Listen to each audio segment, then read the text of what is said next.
नमस्कार, मैं ब्रजेश राजपूत विस्तार न्यूज़ के खास शो द टॉक टाइम में आपका बहुत स्वागत करता हूं। आज हमारे मेहमान बहुत खास हैं। वो हैं लेखक, वो हैं पत्रकार और वो हैं माखनलाल राष्ट्रीय पत्रकारिता विश्वविद्यालय के कुलपति या कहें कुलगुरु, और वो मध्य प्रदेश में पूर्व सूचना आयुक्त भी रह चुके हैं। हमारे साथ हैं विजय मनोहर तिवारी। विजय भाई, आपका बहुत बहुत स्वागत है यहाँ पे। नमस्कार आपको और आपके सारे दर्शकों को जो पूरे मध्य प्रदेश में हैं, छत्तीसगढ़ में हैं, उन सबको मेरा नमस्कार।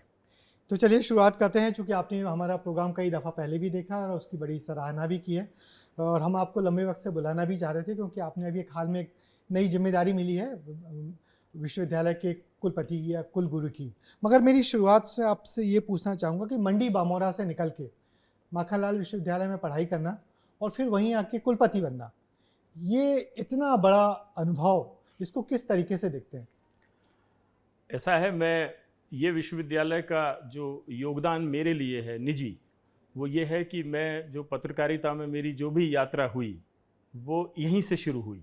इसके पहले मैंने गणित में पढ़ाई की थी, कॉलेज में टीचिंग 1 साल की थी, लेकिन मुझे लगा कि टीचिंग से कठिन कोई दूसरा कार्य नहीं है। अध्यापन से ज़्यादा कठिन कोई दूसरा काम मुझे इसलिए नहीं लगा। एक टीचर क्या करता है, वो एक ट्रैफिक मैन की तरह मुझे नज़र आया कि एक कोर्स से बंधा हुआ वो खड़ा है, एक कोर्स से बंधा हुआ वो सालों साल तक खड़ा हुआ है, और ट्रैफिक उसका विद्यार्थियों का चारों तरफ सालों साल निकल रहा है और वो वहीं है। उसकी अपनी कोई ग्रोथ मुझे नहीं दिखी। तो मुझे एक ही साल में ये समझ में आया कि ये बहुत कठिन काम है जो मैं नहीं कर पाऊँगा। और उसी समय ये विश्वविद्यालय का दूसरा बैच था चालू, तो मैं उसमें प्रवेश परीक्षा में मैं सिलेक्ट हो गया। 20 सीट के लिए बड़ा एग्ज़ाम करते थे, तो वहाँ से मेरी ये यात्रा शुरू हुई। तो मैं दूसरे बैच का इसका विद्यार्थी रहा हूँ, और जब सक्रिय पत्रकारिता में आया, प्रिंट में, टीवी में, फिर वापस प्रिंट में, तो उस पूरी यात्रा में ये रहा कि बहुत सारी हमारी पहली बाईलाइन स्टोरी जो रोमांच पैदा करती है एक पत्रकार के जीवन में, पहला पुरस्कार जो एक खुशियों की उछाल लेके भीतर आता है, और पहली किताब जब आती है तो रात भर सो नहीं पाते हैं, उसको सिरहाने रखते हैं, और फिर उस पर कोई पुरस्कार, चर्चाएं, फिर किताबें, फिर अवार्ड, फिर नए नए असाइनमेंट, नए नए जॉब, नए नए शहरों में, ये सारी यात्राओं के बाद लेकिन ये जो अपॉर्चुनिटी मुझे मिली, और जिस दिन मैं विश्वविद्यालय में वाइस चांसलर के रूप में अंदर गया हूँ, ब्रजेश जी, मैं बता नहीं सकता कि इतना इमोशनल मैं कभी नहीं था। सही, बड़ी बात है, बहुत बड़ी छलांग है, बहुत बड़ा उछाल है और एक बहुत बड़ा मौका भी है आपके लिए। मुझे जब मैंने ये काम संभाला जिस दिन 13 फरवरी को, तो एक प्रेस नोट जारी हुआ। विश्वविद्यालय की जो मीडिया टीम है उन्होंने एक प्रेस नोट जारी किया, उसमें लिखा कि मैंने आज कार्यभार ग्रहण किया, पदभार संभाला। तो मैंने उस पर आपत्ति ली और इसको ठीक कराया कि ये ना पद है, ना ये भार है, ये पदभार भी नहीं है, ये एक उत्तरदायित्व है जो दिया गया है, एक विश्वास है जो जताया गया है, आप पर भरोसा।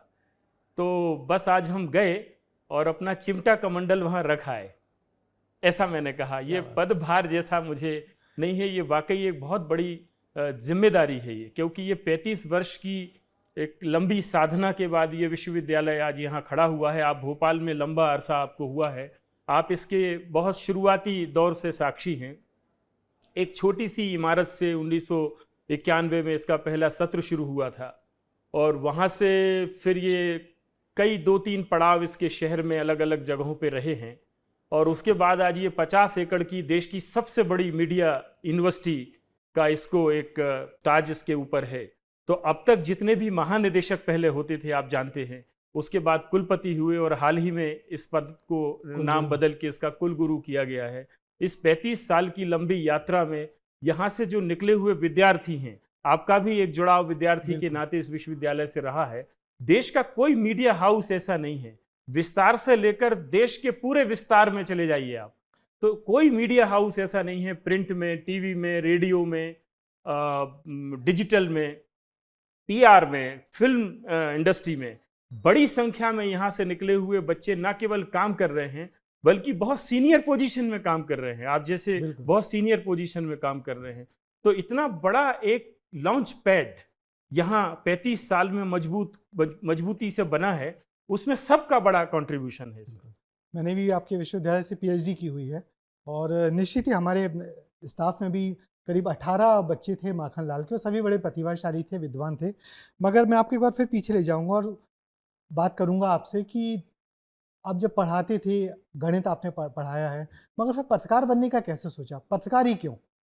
इसके पीछे कारण ये है कि मेरी जो माँ थी, अब नहीं है, उन्होंने मुझे लिखना सिखाया था। और उस समय जब छोटे गांव कस्बों में गणित या इंग्लिश, मैथमेटिक्स या इंग्लिश की ट्यूशन बच्चों की अलग से की जाती थी, क्योंकि स्कूल में एक कमजोर होता था, ये मीडियम हमारा अंग्रेजी नहीं है और मैथमेटिक्स में ऑफ कमजोरी कोर्स होते थे। हम कम होते ही थे। तो मेरी मम्मी ने इन दोनों विषयों के बाद इसमें मुझे नहीं जाने दिया। मेरी जो पहली प्राइवेट ट्यूशन की वो हिंदी की थी। एक मंदिर के पुजारी मुझे घर पे हिंदी पढ़ाने आते थे। मेरा जो स्कूल का जीवन था उसमें मेरी प्रतिस्पर्धा जिन विद्यार्थियों से थी उसमें से एक, उसके जब 11th बोर्ड हुआ करती थी तो 11th बोर्ड में उसको हिंदी में छोड़कर सारे सब्जेक्ट में डिस्टिंक्शन मिला हुआ था और मुझे अकेले हिंदी में डिस्टिंक्शन मिला हुआ था, बाकी सब में मेरे एवरेज मार्क्स थे। तो हिंदी में लिखना उन्होंने मुझे सिखाया चिट्ठियों से। अपनी मौसी को चिट्ठी लिखो, मामा को चिट्ठी लिखो, और चिट्ठी में क्या लिखो तो वो चूल्हे पे रोटी बनाती हुई डिक्टेट करती थी कि ये लिखो। बारिश बहुत हो रही है तो मौसम की जानकारी भी देना है उसमें, गर्मी बहुत हो रही है तो ये लाइन भी कहीं मेंशन करनी है। तो हिंदी में उन्होंने मुझे लिखने की लत लगाई। और जब मैं कॉलेज में पढ़ता था या मैथमेटिक्स की टीचिंग में था तो उस समय मैंने लेटर टू एडिटर, एक बड़ा ओपन प्लेटफॉर्म सबके लिए हुआ करता था। अखबार में अपनी बात कहनी है तो पत्र संपादक के नाम लिखो। आपने 10 लिखे, 2-4 भी छपते थे तो उस समय पूरा ऐसा लगता था कि एक बड़ी कोई उपलब्धि आपको मिली। तो वो लिखने की लत जो है उसके लिए पढ़ने की लत लगी। वो कहती थी खूब लिखो पढ़ो तो एक दिन लिखना पढ़ना सीख जाओगे। तो लिखना सीखा, फिर पढ़ना सीखा। तो उस नाते ये इस रास्ते पे आने का जो पहला टिकट है वो वहां कटा। क्या बात है। और आपने सभी बड़े अच्छे संस्थानों में काम किया, नई दुनिया में काम किया, सहारा में काम किया और दैनिक भास्कर में काम किया। तो चूंकि आप विश्वविद्यालय में तो एक बड़े पद पे हैं ही, मगर जो टीवी और अखबार का जो फर्क है उसको किस नज़र से देखते हो? क्योंकि आपने दोनों जगह बहुत लंबे समय तक अच्छी जगहों पे काम किया है। ब्रजेश जी, इस नाते मैं आपको बहुत बधाई दूंगा और आप बहुत दीर्घायु हों और स्वस्थ रहें, क्योंकि मैंने सिर्फ 9-10 साल प्रिंट में काम करने के बाद एक छोटा सा ब्रेक लिया था। टीवी में मेरा सिलेक्शन हुआ था, तब सहारा समय के रीजनल चैनल लॉन्च हुए थे, मध्य प्रदेश, छत्तीसगढ़, यूपी, उत्तराखंड, राजस्थान वगैरह वगैरह। तो उसमें एमपीसीजी की टीम में मेरा सिलेक्शन हुआ। लेकिन 2.5 साल में मुझे ये लगा कि ये भी बड़ा ऐसा माध्यम है जो शायद मैं उसको निभा नहीं पाऊंगा लंबे समय। तो 2.5 साल में 1-2 वो हरसूद के डूबने की कहानी हमने, आप भी थे उसमें, कवर की। और वही एकमात्र 2.5 साल का मेरा काम है जो टीवी के नाते मैं कुछ बता सकता हूँ किसी को। वरना ये भी मुझे लगा कि ये मेरे लिए, मेरे स्वभाव में जो मेरा नेचर है और जिस ढंग से मैं काम करने का मैंने अपने आप को ढाला, तो टीवी का काम मुझे अत्यंत कठिन लगा, सच बताऊं। और मैंने जल्दी ही, फिर मैं दैनिक भास्कर में मेरा सिलेक्शन हो गया था तो मैं चला गया। उसके बाद मैंने टीवी की तरफ तो देखा, खबरें आप सबकी देखता हूं मैं, लेकिन टीवी स्टूडियो में वापस आने की विचार नहीं किया। मगर जो एक जो पत्रकार आता है किसी संस्थान में, उसकी सबसे बड़ी जो कल्पना होती है, सबसे बड़ी जो चाहत होती है, वो होती है एक रिपोर्टर बनने की। और एक ऐसा रिपोर्टर जो पूरे देश और प्रदेश और पूरी दुनिया में घूमे, क्योंकि एक रिपोर्टिंग का सबसे बड़ा मजा घूमने का होता है। और आपने वो लंबे समय तक यायावरी की है, भास्कर में रह के लंबा दौर आपने देखा है, दूर दूर जाकर रिपोर्ट की। आपकी कई अच्छी रिपोर्ट्स हम सब लोगों को आज तक याद है, चाहे वो महालक्ष्मी की हो, चाहे कहीं कहीं की वो हो। याद इसलिए है ब्रजेश जी कि 2010 में दैनिक भास्कर ने ये तय किया कि उनका संडे जैकेट शुरू होना चाहिए। फ्रंट पेज के ऊपर एक प्रीमियम फ्रंट पेज जो ऑल एडिशन कॉमन होगा। उसमें तब व्हाट्सएप नहीं था, तब व्हाट्सएप नहीं आया था।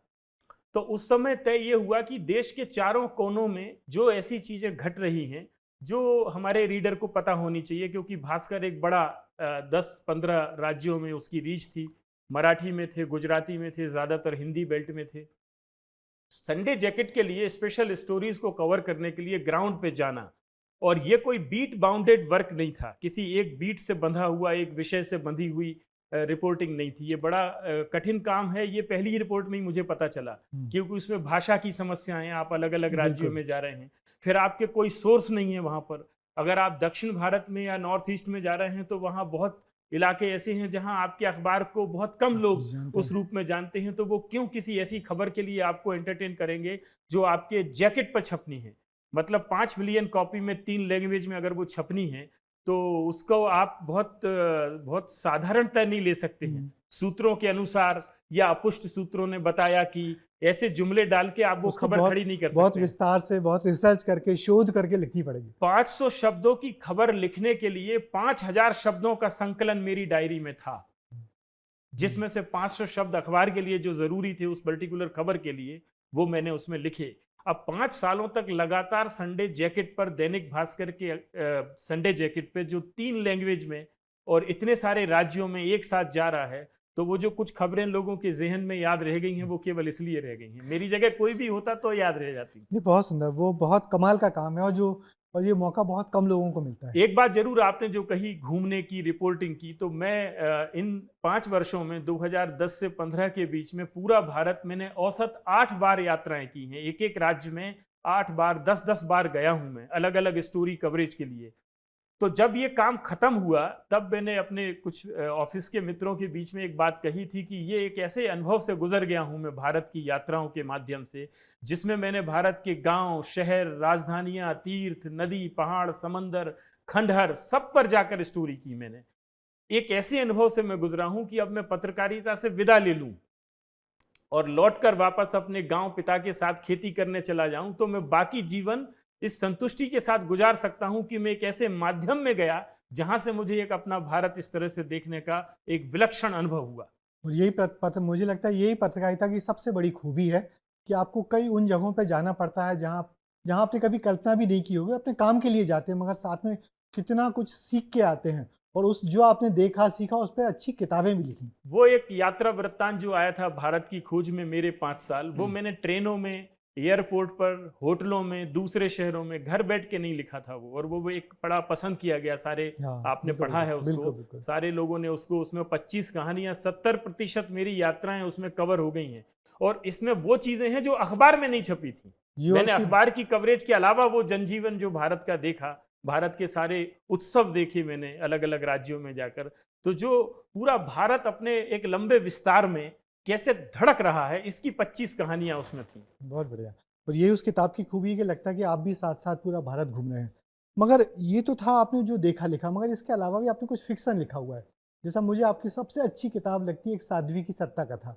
उस समय एक साध्वी का यहाँ राज भी चल रहा था, तो क्या उससे प्रेरित होकर लिखा था, उमा भारती से प्रेरित होकर लिखा था क्या? ऐसा अखबारों और पत्रिकाओं ने जब उसकी समीक्षा की, एक साध्वी की सत्ता कथा, एक नॉवेल है वो, 350 पेज का है, उसमें 18 अध्याय हैं, और मैंने उसमें भाषा का एक प्रयोग किया है। बिल्कुल। मैंने एक प्राचीन काल की कोई कहानी रची है, जब एक कोई राजा है और एक साध्वी है और एक राज्य है, और वो एक पूरा लोकतांत्रिक परिदृश्य में कैसे वो राजनीतिक संघर्षों से चीजें गुजरती हैं।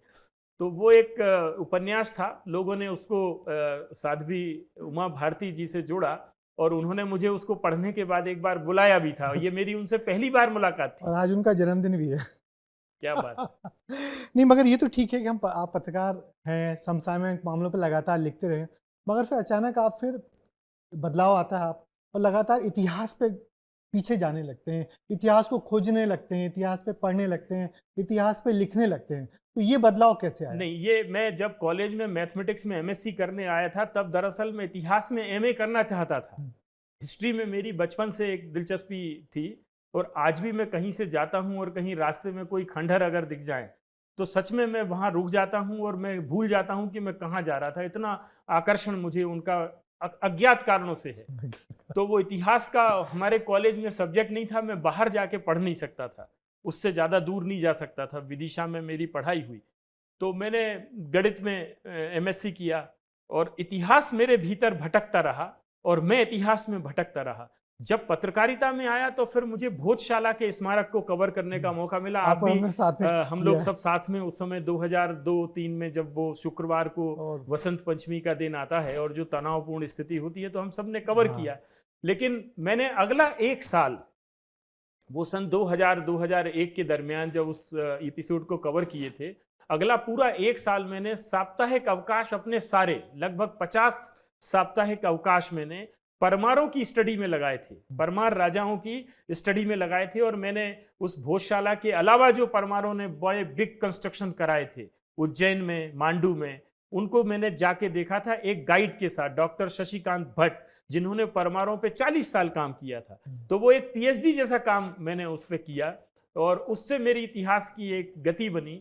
तो आज भी मैं देश भर में जाता हूं तो मैं वहां आसपास जो कुछ भी चीजें हैं, तो नालंदा से लेके और विक्रमशिला तक और अपने हम्पी विजयनगर साम्राज्य के खंडरों से लेके कश्मीर के अनंतनाग जिले के मार्तंड मंदिर तक 2 साल पहले ही मैं होके आया हूँ। तो वो मैं जाता हूँ और उस पर लिखता हूँ जहाँ संभव है। मगर उसके साथ साथ आपने अपने घर के पास का जो उदयपुर है उसकी जो रीडिस्कवरी की है, उसके बारे में कुछ बताइए। वो ऐसा है, 2018 में जब मैं मीडिया से मुक्त हुआ तो उदयपुर हमारे गांव के बगल में एक बड़ी हेरिटेज टाउन है और वो 11वीं सदी का एक बड़ा शहर रहा होगा, लगभग 1-1.5 लाख आबादी उस समय वहां रही होगी। 1080 का बना हुआ एक शिखर से जमीन तक सुरक्षित इस इलाके का एकमात्र मंदिर वहां है शिव का, और ये परमार राजाओं का एक प्रोजेक्ट था। और उसके अलावा इस इलाके के सारे मंदिर टूटे हुए हैं और वो किसी भूकंप में नहीं टूटे हुए हैं, वो तोड़े गए हैं, उनके मलबे से दूसरे तरह के स्मारक वहां खड़े किए गए हैं जो पिछले 600-700 सालों के भारत के इतिहास में गुजरा है, उसका एक नमूना है वो। तो उदयपुर सुरक्षित बच गया। मैंने 2018 के नवंबर महीने में एक मंथली हेरिटेज वॉक शुरू की थी। तो कुछ इतिहासकारों को, कुछ पुरातत्व के मित्रों को, कुछ वकीलों को, कुछ डॉक्टर्स को, जजों को, पत्रकारों को, संपादकों को, इतिहास में जिनकी जरा भी दिलचस्पी है उनको ले जाता था मैं हर महीने खुद, और एक दिन भर हम वहां देते थे। उस पर मेरी एक किताब भी आई, जागता हुआ कस्बा। फिर वहां कुछ ऐसे नाजायज कब्जे थे राजा उदयादित्य के महल पर, एक निजी प्रॉपर्टी का साइन बोर्ड। ये डॉक्टर सुरेश मिश्र जैसे इतिहासकार जब हमारे साथ वहां गए तो उनकी नजर पड़ी और हमने माननीय प्रधानमंत्री जी को, केंद्रीय पर्यटन मंत्री को और माननीय मुख्यमंत्री जी को उसके बारे में लिखा सोशल मीडिया पे। केवल सोशल मीडिया की ताकत का भी एक नमूना है कि कैसे चीजें सुधार की तरफ चली जाती हैं अगर आप सकारात्मक दृष्टि से उसका उपयोग करते हैं। तो हमने ट्विटर का प्रयोग किया, हमने फेसबुक पेज पर उसकी कहानी लिखी, और व्हाट्सएप पर आप जैसे जो जिज्ञासु मित्र हैं, इतिहास में रुचि रखते हैं, ऐसे 20-25 पत्रकार मित्रों को, संपादकों को, दिल्ली, इंदौर, भोपाल के मित्रों को उसको फॉरवर्ड कर दिया। 3 प्लेटफॉर्म हमने इस्तेमाल किए। उसके बाद जो बदलाव उदयपुर में शुरू हुआ तो देश का ध्यान उधर गया और मध्य प्रदेश सरकार ने वहां अभी कुछ अच्छे 2 काम बड़े कराए हैं वहां। निश्चित ही बड़ा काम है। और फिर मगर फिर इसके साथ साथ आप जो लगातार लिखते भी रहते हैं, मैंने काम की जिम्मेदारी, और तो लिखने के लिए कब लोग कहते हैं, कैसे वक्त निकाल पाते हैं? ब्रजेश जी, इस पे अपनी पहले भी बात हुई कि जो लोग ये कहते हैं कि उनको समय नहीं मिलता है, वो झूठ बोलते हैं। आप खुद एक अच्छे लेखक हैं, आपने कई राजनीतिक विषयों पर बेजोड़ किताबें लिखी हैं और टेलीविजन चैनल में रहते हुए लिखी हैं। मैं तो ज़्यादा समय प्रिंट में रहा हूं, जिसमें टीवी जैसा 24 घंटे का बहुत अधिक काम नहीं है। उसमें आप कम से कम रात को 2 बजे भी फ्री हो तो फ्री होकर घर जा सकते हैं। सुबह 10 बजे तक अब आपके पास में कोई काम नहीं है, तो 2-4 घंटे तो लिख पढ़ सकते ही हैं। तो वो समय की कमी कोई वजह नहीं है। लेकिन अगर लिखने की कोई थॉट प्रोसेस आपके भीतर है, कोई आइडिया हमारे पास है कि जिसको हम 500 शब्दों की एक स्टोरी से आगे 500 शब्दों तक खींच सकते हैं और उसमें उतना पोटेंशियल है, तो ऐसे सब्जेक्ट को आइडेंटिफाई करना, ये हरसूद से शुरू हुआ था मेरा कि हर 2-3 साल में एक आध कोई काम ऐसा होना चाहिए जो कुछ स्थायी महत्व का हो। समाचारों की दुनिया बहुत लंबे समय तक आपको जिंदा नहीं रखेगी। कहानी आती है, चली जाती है, लोग भूल जाते हैं, मगर आपकी किताब, आपकी राइटर, वो एक दस्तावेज है। तो हमने अपनी टीवी की कहानियां 1 मिनट की कहानी दिखा देते थे, मगर जो कई घंटे आप जो उस इलाके में घूमे उसमें जो कुछ देखा, अब आपने पिछले 20 साल की जो मध्य प्रदेश की राजनीति के जो रुझान हैं, जो ट्रेंड बने, सेट हुए हैं, उस पर आपकी जो पिछली किताब आई है, तो वो आगे अभी ठीक है, आपने लिख दी अपने 20 साल के एक्सपीरियंस और ग्राउंड रिपोर्ट जो आपने इन चुनावों में लगातार खुद ग्राउंड पर रह के की हैं, और वो एनालिसिस आपने किया। लेकिन 50 साल बाद, 40 साल बाद, 30 साल बाद जो चुनाव मध्य प्रदेश में हो रहे होंगे, उसमें ये डॉक्यूमेंट बहुत कीमती डॉक्यूमेंट होगा। ये हिस्ट्री होगी मध्य प्रदेश के इलेक्शन परिदृश्य की। बिल्कुल। मैं आपसे ये जानना चाहता हूँ कि आपने, हम सब लोगों ने इतना लंबा काम किया हुआ है, अखबारों में काम किया है, टीवी में काम किया है, और अब एक पूरा जमाना बदल रहा है, डिजिटल मीडिया आ रहा है, तो क्या पत्रकारिता के लोग, आने वाले लोगों के लिए क्या चुनौती देखते हैं आप? देखिए, सबसे बड़ी तो ये है कि एक अंधड़ में है हम अभी।